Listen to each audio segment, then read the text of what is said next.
Good morning, Lisa. Again, thank you for that introduction and thank you for the encouragement. I'm looking forward to it. So, as we said earlier, this month, September, is the month of alopecia awareness. And with me today, I have Ain Earle. Hi, good morning, Ain. Thank you for being with us today. Really great having you here with us. And first, we're going to start off with what is alopecia? Sure. So alopecia is an autoimmune disease. So it's literally your immune system is thinking that your hair follicles are bad for your body. So it's literally pushing it out. So it's an autoimmune condition that you somehow develop at some point in your life. Okay, so just so I understand correctly, is your body acting against its own cells, basically? Basically, yes. Yeah. So the immune system is just thinking your hair is no longer good for your body. So it's actually working overtime and protecting yourself by actually pushing out the hair. All right, no problem. When did you first learn you had alopecia? So alopecia, I got the first couple of spots in 2004. Okay. So a couple years ago. A while back, so 14 years ago. 14 years ago. The first couple of spots came up then.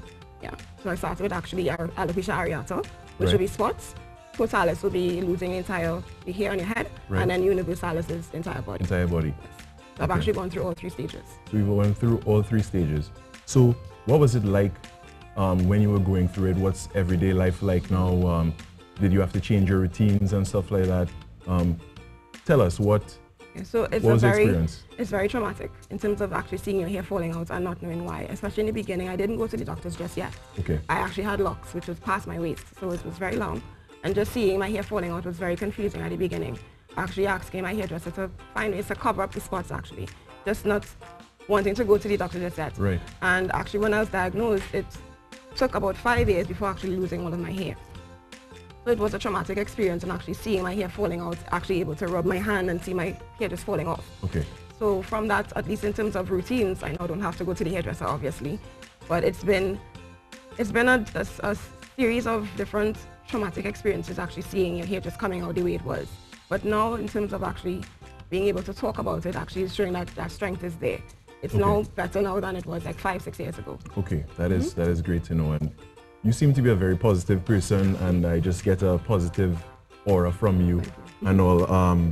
What were some of the challenges you faced aside from the physical part of it, emotionally on the inside? What was going on in your head that when you saw these things happening? Yeah, so alopecia is more in terms of mental and emotional more than anything else. Okay. You do sometimes feel tired because it's autoimmune, but it's more in terms of people staring, trying to hide what it was. A lot of people thought it was cancer, because the first thing that they usually think when you see your bald is you have cancer. Right.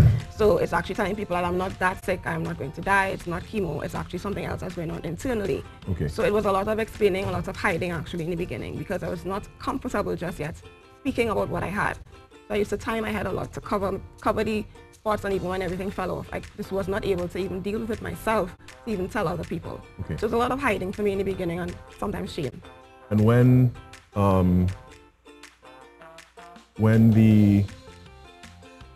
you met with those challenges and stuff like that, there's a lot of positive that you took out of the experience, and it showed a lot of strength. How did you overcome all the challenges you had faced? I think in just realizing that my hair was not going to grow back, I had to really deal with who I was, and my hair doesn't really define who I am. I'm still Ain no matter what, with hair or without. So it was really just me in terms of understanding that this is who I am. My hair is not going to grow back.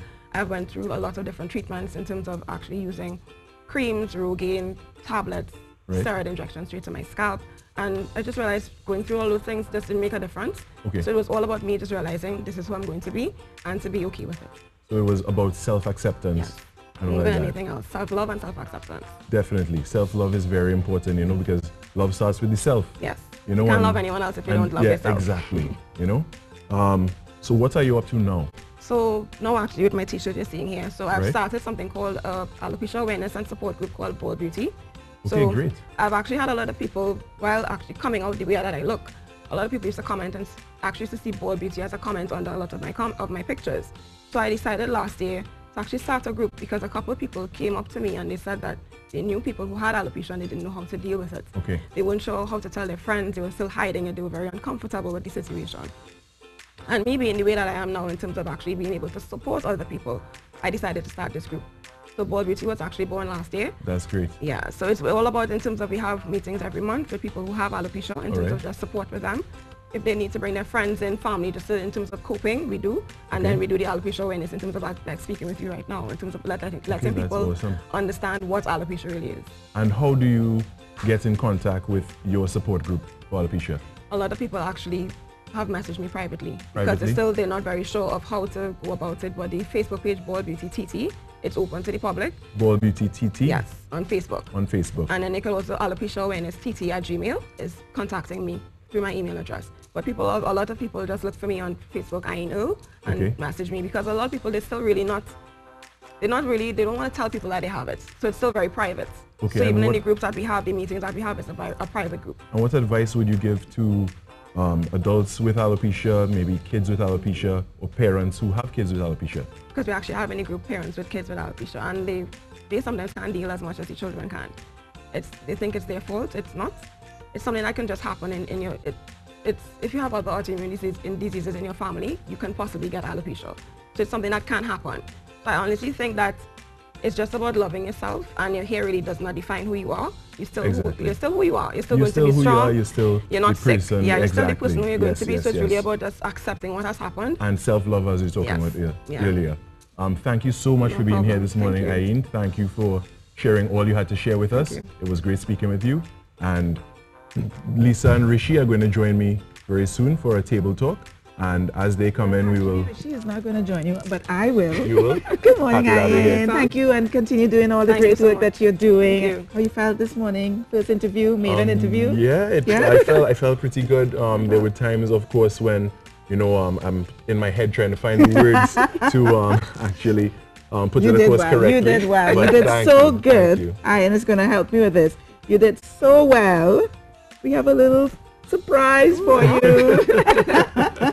Thank you so much. This is so exciting. You know, I have the best support from my team and everybody around here, and I really appreciate it.